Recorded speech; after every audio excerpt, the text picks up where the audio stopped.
Magandang araw po muli mga kaguro, kaibigan at kaempleyado. Salamat sa patuloy nyo na panonood at pagsuporta sa ating YouTube channel. At ngayon mga kaibigan, pag-usapan natin ang isang napakahalagang topic.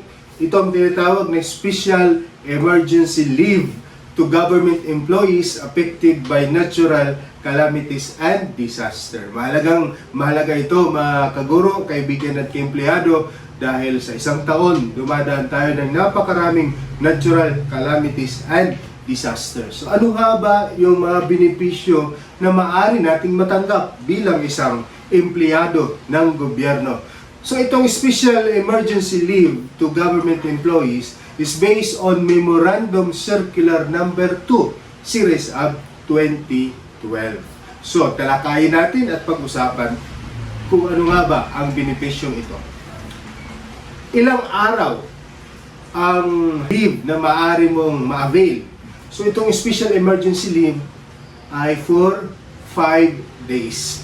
At batay sa ating circular, ito ay maaari mong ma-avail on straight or staggered basis. So maaari siyang tuloy-tuloy for 5 days o kaya paunti-unti. Isang araw ngayong week, the following week, isang araw ulit, at the following week, 3 araw. So, maaring straight or staggered basis. And, ano nga ba yung mga purpose o kadahilanan? So, hindi basta-basta na ikaw ay apektado ng natural at calamities at disaster, ay maaari mo nang ma-avail ang leave na ito. Kailangan batay sa purpose. So, yung purpose kung bakit binigyan tayo ng 5 days emergency leave ng gobyerno ay para sa urgent repair and clean up of damaged houses.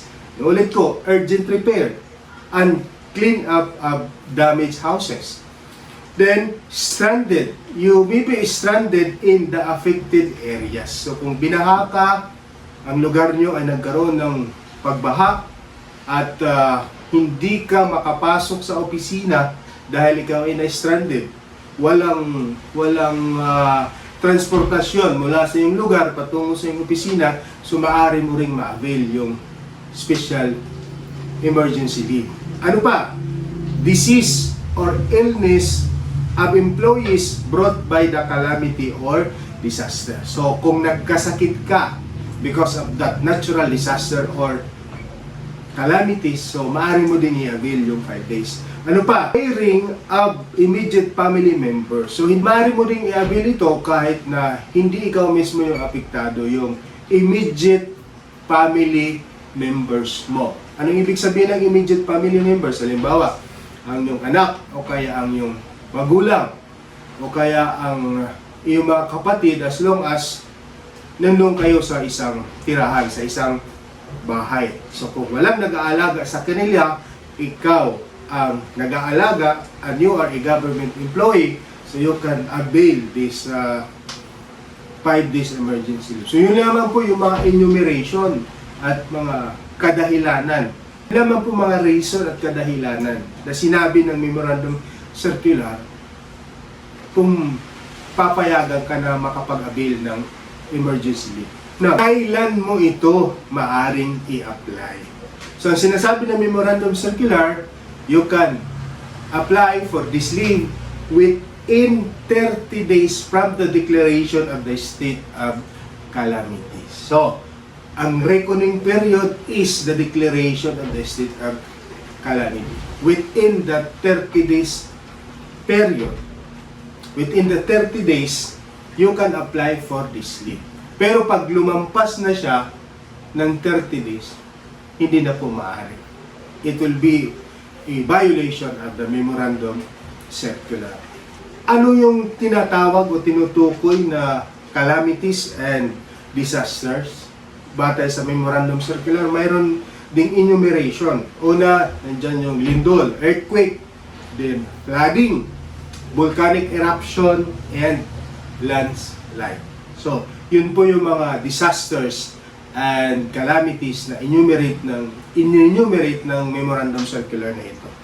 And the head of office shall take full responsibility for the grant of special leave and the verification of employees to be granted thereof. So, nasa kamay po ng head of office kung papayagan niya ang isang empleyado na makapag-avail ng special emergency leave.